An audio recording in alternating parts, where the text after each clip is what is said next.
On today's show, the boys are back. Do you think the Dallas Mavericks are going to make another move? What's happening with KD? What's happening with Donovan Mitchell? Do we care about the Lebron extension? We'll go around the NBA on today's Locked On Mavs. I'm Luka Doncic, and this is Locked On Mavericks podcast. Hey, Dallas Mavericks are NBA champions. Bang! Bang! It's good! And the Mavericks have won the game! If you don't believe, you shouldn't be here. Oh, let it ride for my guy. He back.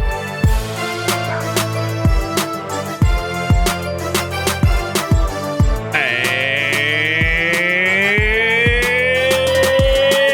welcome. You're locked on to the Dallas Mavericks. My name is Nick Angstadt, media member and NBA channel manager for the Locked On Podcast Network. Thanks for making Locked On Mavs your first listen every day. We are free and available on all platforms, including YouTube, where the best way you can help us grow the show is to comment anything below. Let us know. Do you think the Mavs are still going to make another move? Or have you lost hope? I know if you're listening, you're either in one of those two camps. Joining me, as always, my co-host, writer, and contributor at Mavs.com, the weekend warrior, the one more thing king. What you got for me, Isaac Harris? I'm back, baby. I'm back. It was so good seeing all the guests you had on. Mark Followell, slightly biased. We were just talking about slightly biased hopping on. Great. Bunch of different guests. And I was a little disappointed you didn't do a game-by-game breakdown, win or loss. Or give me like months, like, hey, Dallas will be, this record. On the schedule review, though, I did give you a stretch that will define the Mavericks season, though. It's 5-game stretch. It's become a new tradition on the podcast. So go listen to the schedule release episode from last Thursday, I guess. Yeah, last Thursday. But no, I'm excited to be back. I went on vacation. Vacation's supposed to be refilling, and it was. You did not go on a vacation. And then my vacation took a slight turn real quick, and I ended up in the ER. And it's been a journey with that. But so I apologize. I share that in advance because that has zapped all of my energy. So for you guys who don't like my energy in the first place, sorry about your luck. But this past week has been a long week for me, and it's a little journey right now. So my energy is a little down, but we'll be good. And I'm talking Mavs with Nick, so that brings me a lot of joy. Oh, we're back. We're talking Mavs, but let's talk about the rest of the NBA, because I think that there's a lot of things either happening or still waiting on things that are going to happen that could affect the Dallas Mavericks. The Kevin Durant trade saga continues. If you're one that happens to believe in some conspiracies, Kevin Durant was part of a charity baseball softball event and wore the number 77. Isaac, something or nothing? That could be something. So did he retire and unretire while I was out, or what happened? It's hard to know what's going on with Kevin Durant at this point. I love that. I saw this Kevin Durant tweet of hey guys, I'm not going to retire. Okay. And I just started laughing about it. But where are we at on this? Are we just so fatigued by it that we're just done with it? Are we just, who cares at this point? Or it just seems like he's just going to go back to the Nets, because at this point, the Locked On Nets guys, Adam and Doug, had a really good episode on this maybe 2 weeks ago, where they just came out and said, look, this is a situation where Kevin Durant doesn't have any leverage, and neither do the Nets. And no one's winning in this whole scenario, right? Because Kevin Durant's making the Nets trade him, but the Nets have him under contract for 4 years. And so it's who has leverage in this situation to try and create any kind of advantage? And the Nets don't have leverage against any other team in the NBA. Who are they getting to make a bidding war and trying to leverage against each other? It's no one has leverage in this whole situation. And so it's just kind of stuck at a standstill. Is it still going to happen? I think it's still going to happen. But at this point, it just seems like if they can't come up with a trade partner, he's just going to walk back into training camp in Brooklyn and be part of the Brooklyn Nets, because it doesn't look like they're going to trade Kyrie unless they trade Durant. And right now, there's no Durant traction, it seems like. Since I've been gone, the whole I can breathe for the first time. I'm still moving on. Kelly Clarkson's not going to be back on The Voice. I'm kind of bummed by it. Anyway, The Voice. Yeah, we're still we're old and we watched that. Back in 2006 or something. I don't know what's going on. Hey guys, real quick, Nick and I did not argue about Game of Thrones. We had last night a very good conversation about Game of Thrones today. Anyway, the Durant stuff, the whole Durant like Nash Sean Mark story dropped while I was out. Yeah, and I'm not gonna lie, that was the most surprising thing that came out of this whole saga since it all started to me. It was like they leaked that, like they let that get out there on purpose of like, hey, me or them. And I'm like, holy crap. Because now you're just going, because I think everybody was buying into the, he's just going to come back. Like they're just going to like roll this thing back. I just don't, man, that's just weird. If you're going to roll this dude back to a like camp to where he wants the coach out and like the team knows, like, I don't know. Imagine you're Steve Nash trying to make Kevin Durant run suicides after a drill when he wanted you to get fired. And like the owner thought about it for like more than 10 minutes. It sounds miserable. When it comes back to the Mavericks, like we're waiting on these other trades. The Donovan Mitchell trade is another one where I think the Mavs are waiting on these trades to see if there's any fallout from it. Is there anything else that happens if the Nets decide, all right, well, we're not getting any win now players at all. Does a Royce O'Neal become available again? Does Joe Harris? Did any of their other pieces become available at that point if they just decide to blow it up and try and rebuild?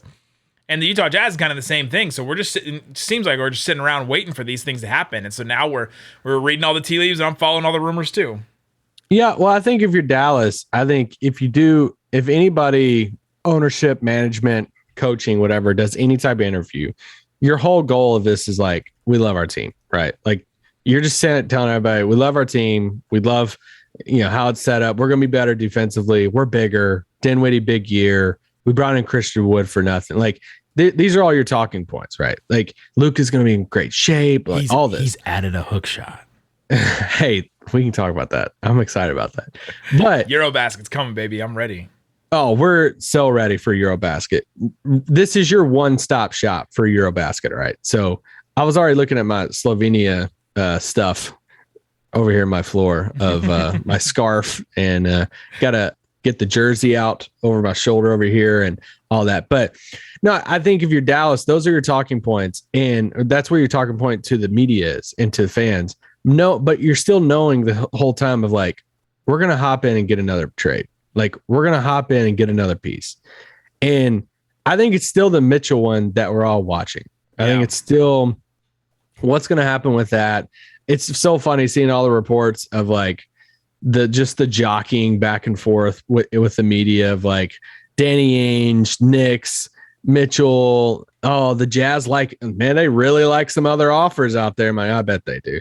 And like just trying to do all that. My favorite part about all that is all the Boston like writers and podcasters and like John Krause is like, this is what Danny Ainge does. We know Danny Ainge and it's like they have all the experience from him for so long in Boston that they're like bringing their expertise to it.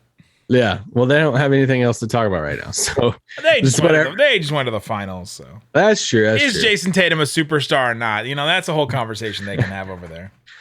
But okay, I actually have a new name. We've been talking about like, hey, we've talked about Mike Conley, Clarkson, any of these other backup ball handlers. Is there a world in which the Knicks and Jazz have this Mitchell trade and Derrick Rose gets rerouted? And it's like, then he comes to Dallas and you're looking at a guy who's basically on an expiring contract. He has non-guarantee as a team option for the year after that. He's 33. What would be the cost of, they got to match Mitchell's salary. So you're getting around 30 million at that. And depending on who's in the deal, if it's RJ, if it's Mitchell, dude, they pull the deal off without including Fournier. If it's not Fournier, then Derrick Rose definitely in the deal. Rose doesn't make any sense in Utah.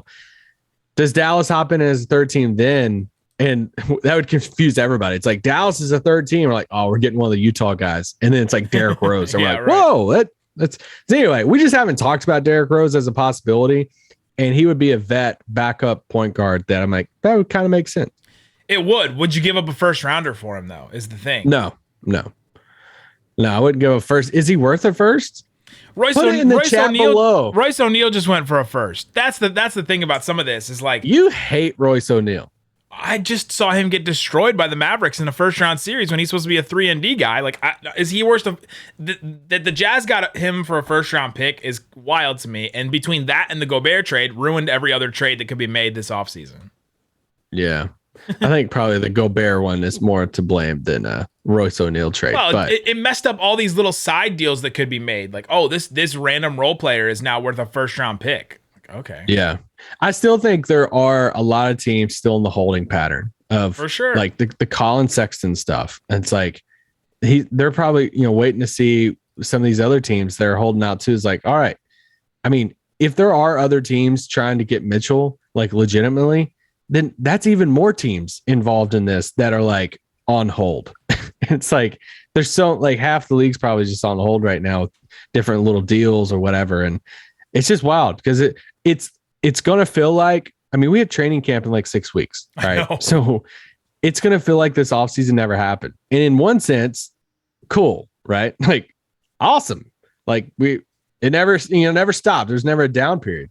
But in another sense, you're like, dang, like, can we just get this crap over with? Like, I'm so sick and tired of it. That's where I'm at right now. I'm ready to just get it over with. But coming up, let's talk about a couple more of those names. Let's talk about the Derrick Rose one a little bit more. Let's talk about what else the Mavs could do. And then let's talk briefly about the LeBron extension. That happened while you were gone as well last week. And does that matter for the Mavs? LeBron, 2 more years with the Lakers. Does that affect the Mavs in any way? We'll talk about that coming up. But before we do, let me tell you about something that will help you with your budget. I know my wife and I usually on Sundays, last Sunday we had a budget meeting. You sit down and you're like, all right, let's figure out what subscriptions we have. Let's figure out what we're spending on things. And you remember Truebill. We had Truebill for a long time. They've changed their name to Rocket Money. And why did they do that? We'll tell you what we heard about Truebill changing their name to Rocket Money. Truebill is now backed by Rocket companies and has grown from a bill management app into a full-on personal finance empowerment tool that helps over 3.4 million people with budgeting, lowering bills, canceling subscriptions, and even more now, saving their members an average of $700 a year. And with all that growth comes the next evolution in Truebill's story, a new name. So bottom line, Rocket Money is everything I've loved about Truebill, but with a fresh new look and feel and extra features. Start canceling your unused subscriptions and save money at rocketmoney.com. That's like Houston Rockets. Rocketmoney.com/LockedOnNBA. That's rocketmoney.com/LockedOnNBA, or download from the App Store or the Google Play. Go check it out. Rocket Money. All right, Isaac Harris. Oh, feels so good to say that and have someone actually be on the other end of it. We've been talking about the Kevin Durant saga, the Donovan Mitchell saga. It seems like the league is in a holding pattern. And if one of those deals does go down, you mentioned Derrick Rose as a name the Mavs could get in on. What would the Mavs have to give up in order to get a Derrick Rose, you think? We wouldn't go first round pick probably for him because he's essentially an expiring deal with a team option in that second year. Is it multiple seconds going forward? Is it, I don't know, we'll flip you Josh Green? Like, I don't know what you would have to give up. And then you also have to make the money work. Is it just Dwight Powell and Josh Green for Derrick Rose and that makes it work? Yeah, I think that would be the route. If it happens with Dallas, I think that would be the route, because you have to ask yourself, what does Utah want? Like, they don't have a use for a Derrick Rose, especially if they still have Conley and some of these guys. So it's like, all right, if they flip him now, instead of, like, they could just hold on to him and say, hey, we'll play you, and then halfway through the season, there'll be some playoff team that'll give us a first round, some late first for him. The OKC special.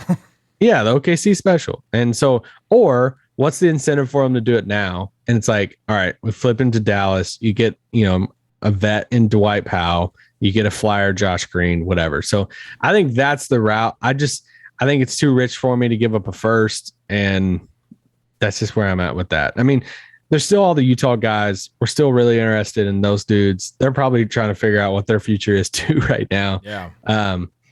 Is there a world Dallas could get Caruso? Alex Caruso? Yeah. Who's going to the Bulls? I thought about it more the other day whenever I listened a little bit of him on JJ Redick's pod, and he was like talking about Dallas as like kind of a sleeper team. And I was like, we've been talking about Kobe White the whole time about being the odd man out. Because like, if they legitimately promised Dragic 20 to 25 minutes, yeah. Do you know if the Mavs were interested in Dragic? Anyway, they have to figure out something in their backcourt, and I'm like, even though they're not going to trade Caruso, he played great for him. He's great defensively.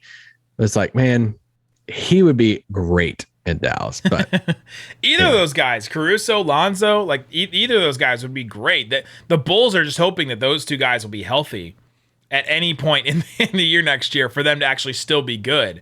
I don't think they'd get rid of him in any way because he's just so crucial to what made them good defensively last year. You'd give up a first for him, right? Oh yeah. Yeah, me too. Yeah, I think I would. I mean, I'd put some protections on it, but I would though. The thing about him though is he's 28. What's his deal? He's got like, what's his deal? He's bald. What's his deal? He's got this year and then 2 more years at like 9.5 and like almost 10 million over the next 3 years, all guaranteed. Yeah. Like, yeah, I give up a first for that. The other problem with giving up first for like a Derrick Rose or an Alex Caruso or even a Bogdanovich or whoever else is going to become available is that's less first you can give to any kind of future deal for a star. And that's where the Mavericks still find themselves. Like, yeah, it'd be great to get one more role player, and to make this roster better. But wouldn't you rather save those first for a big swing? Because they have to make one. We've gone over several times this offseason. They have to make a big swing, and they're set up for one this season. They'd be better set up for one if Brunson had stayed. But they still will have more picks available to them. They have the Christian Wood expiring deal. They have, Dinwiddie. Like, they have a couple contracts and things that they can start throwing together. They got like young sweeteners and like Josh Green and Hardy, I guess, if you want to like squint, I guess, and look at that. But they have some of these pieces that they could package together to make. And it doesn't look like some of these teams even want players. Like, are the Jazz really interested in all the players that they got for Rudy Gobert? Like, no, like it's about picks, and so don't throw away those picks on some of these like role players that will just come in and play a role. Like, yeah, that'd be great. The Mavs have role players. Let's get a real star, like a real second star with some of these picks going forward. So that's why I'm always wary about giving up those picks. I'm with you because I think that's the main goal. I go back to that, I guess was a Q&A we did a while back. I was like, what's the main goal? If you were running the Mavs right now, what's the main goal for the next 3 years? And it's like, my answer to that was you find the second guy. They tried to do it with KP. It didn't work, but you got to go find number 2 at some point soon. And it's not Christian Wood, I don't think. It's not Dinwiddie. And it wasn't even Brunson. I don't even think it was Brunson, right? Like, you're talking about Brunson. You're talking about a player on an even higher level than that. But that's what made the Brunson thing sting a little bit more for me was, he sniffed this out too, obviously, he was going to be the centerpiece of it. You bring back Brunson. All right. Now you have he's not a centerpiece like young star, but it's like you at least have a young centerpiece guy who played big minutes in the playoffs that has upside that you're like other teams like the Knicks who just made all this, moved heaven and earth to get him, that you find one team to fall in love with him. Then you have him as the centerpiece. You have Brunson. I mean, you have the picks, you have the expirings, you have all the recipe to go chase a number 2. Get ready for the Knicks to make a trade for Donovan Mitchell, get ousted in the first round like really bad, and then trade Jalen Brunson for like another player next offseason. Yeah, get ready. It's like Brunson for Ayton or something. Get ready for that. Get ready for that whole thing to go off. Let's talk about LeBron. LeBron signs a 2-year extension, becomes the highest paid player in NBA history until like Kevin Durant signs whatever next deal he's gonna get, and signs 2 more years with LA. My take on this, you may be surprised to hear this. My take on Locked On NBA on this was, I don't think he should have signed it. Because how good the team is? Because he's making such a commitment and such a bet on Anthony Davis. Because what else is on this roster? Like, they have these 2 picks that people are talking about. Will they give up these 2 picks for Kyrie? Are 2027 and 2029. You're talking about like so far in the future, these picks that they can trade. If they use them now, then they won't be able to use picks for the rest of LeBron's career, basically, except for on the day of the draft every other year. And Anthony Davis is the one thing on that team where you're looking and saying, okay, that's something. And he is something. He's just got to play. And I'm like, if I'm LeBron and my whole goal is to either match Michael or get to Michael's level as far as titles go, like, I don't know if you're doing it with this roster the way that it is. No, not the way it is. I mean, yeah, just wait until they trade AD and then you'll be fine. For what? Like, I don't know what his trade value is, but the surprising part to me was I was listening to McMahon, Windhorse, Bontemps on Windhorse's pod. And why would they do that? But Bontemps brought up a point. I think he tweeted about it too. It was like, with LeBron signing it like he did now, it takes away their possibility of having a max like slot next summer. And I thought that was like really intriguing. And he made it seem, he was like, listen, they have to trade Westbrook now more than ever. They do, because there's just no other way around it. And so now I'm just, which I didn't think they were going to bring it back anyway, but I'm really curious of either LeBron has just big time belief in the Lakers and he knows something's coming, or maybe he just doesn't care. And he's like, listen, I'm living in LA. Some dumb people out there think I'm the GOAT. And it's like, let me just live my life. And it is really cool. I mean, obviously his sons are coming. Yeah. It's like, see what happens with Bronny and, his younger son and all of that. But I don't know. Lakers are the Lakers. I just love seeing the Lakers suck. So as much as they can suck, I'm down. Interesting. Well, they at least have LeBron for a couple more years. And by the way, LeBron right now is the same age as Kobe during his last season in the NBA. That's wild. I know, that's blowing my mind right now. Kobe put up 60 in his last game. So LeBron almost led the league in scoring last year. So it's wild to see where they are at this point in their careers. I will say McMahon on that same pod threw out the possibility of them. He's like, they could always flip Russ to another team for like a couple of like longer term contracts instead of giving up their picks. And I was like, oh, wow, I don't know what team out there would have. What team has those? A couple shooters, maybe? You want a couple shooters? A Latvian laser and maybe the son of a Hall of Famer? All right, coming up, let's talk about Goran Dragic a little bit because it's going to come up in Eurobasket. Over the next couple of weeks, people will talk more and more. We saw it over the weekend when they played Serbia and when in Croatia, right, the other day. Let's talk about Goran Dragic. Are the Mavericks will they really regret this? And what does it actually mean? What should you know as you're seeing all this Dragic talk over the next couple of weeks come back? All right, Isaac Harris. Over the next couple of weeks, going into September and then some, Eurobasket will start. We're really excited for it. I'll flash up. This is our Locked On Mavs Slovenia logo again. Look at that. Locked On Mavs Slovenia. We will cover it for sure on this show. I covered the Serbia game, which was awesome. An overtime game, Luka versus Jokic. And Dragic is on the team. And he decided to come back. He decided to play. It was in question at some point if he would come back for this. He is going to come back and play next to Luka. And he looks great. He looks great in these matches where he's next to Luka and he puts up like 19, 15, like 16 like points every single time. And it just looks like he's great in these matchups. And one thing I want to talk about in this is that, okay, yes, did the Mavs pass him up? Did the Mavs just completely turn a blind eye to him and say, hey, we don't want you, we don't need you? No. They didn't, right? Like, let's not pretend the Mavericks just completely didn't even talk to Dragic about any of this, because we know that they did. We know they at least offered him something. They were interested, yeah. On his end, he said that they offered him like we play once every 5 days kind of situation. But hey, guess what? That's what he's going to do in Eurobasket, is play like once every 5 days or so and look really awesome, because that's where he is at this point in his career. And the Bulls apparently were going to offer him a 20-minute a night thing that the Mavericks weren't going to offer him.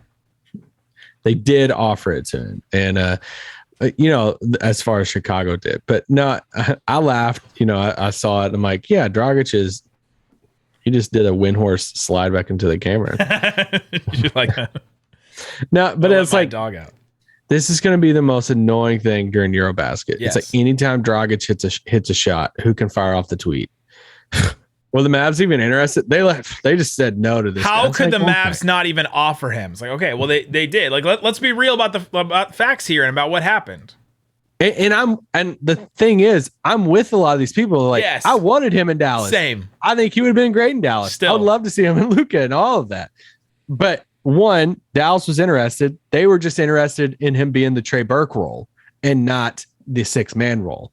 And that's the difference of that, of like, hey, they probably had their sights and still have their sights set on somebody better out there, whoever it is. Let's say a Clarkson or a Conley or whoever it is that they think could be better in that 6-man, that third ball handler off the bench. And they're like, hey, Dragic, like, we're interested in you, but not in the 6-man role, like something like that Trey Burke type of role. And it's like, he's 37. So, or even, how about they just didn't guarantee him that he could play 20 minutes a night, and it was like, hey, we think that you can play, we can't give you any guarantee of like minutes on this team. We can't give you a guarantee of starts or anything like that on this team, because we got a lot of guards.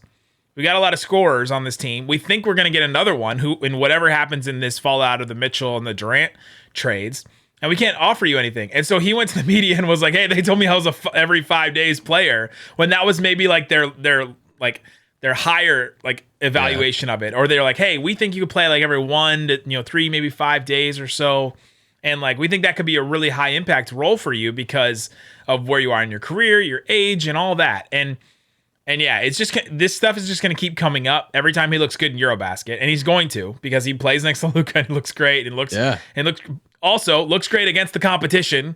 Let's not forget that this is not NBA competition all the time. There's really good players on these teams, but they're not all NBA players.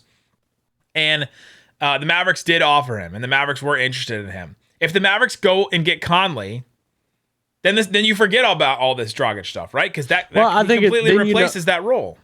Then you know who to debate, though, and then you'll that's who you'll be like watching, of like, let's just full circle back to the Derrick Rose thing. If they did Dwight 3-teamer, the whole Mitchell Knicks thing happens and they reroute Rose and it's like Dwight, Josh Green for Derrick Rose, then you can debate, would you rather have Goran Dragic for this, the vet minimum, or Dwight and Josh for Derrick Rose? And you're like trying to debate that.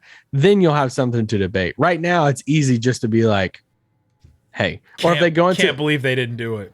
Yeah. Or if they legitimately start the season and it's just Frank or it's just Josh and there's like really no backup point guard. Handler, Like then it's like, all right, this doesn't make any sense. Like to me, I just don't. I love Frank. I don't buy he's our backup point guard stuff. No, Josh, cool. I just still don't buy that this is the roster they're taking into the preseason, regular season.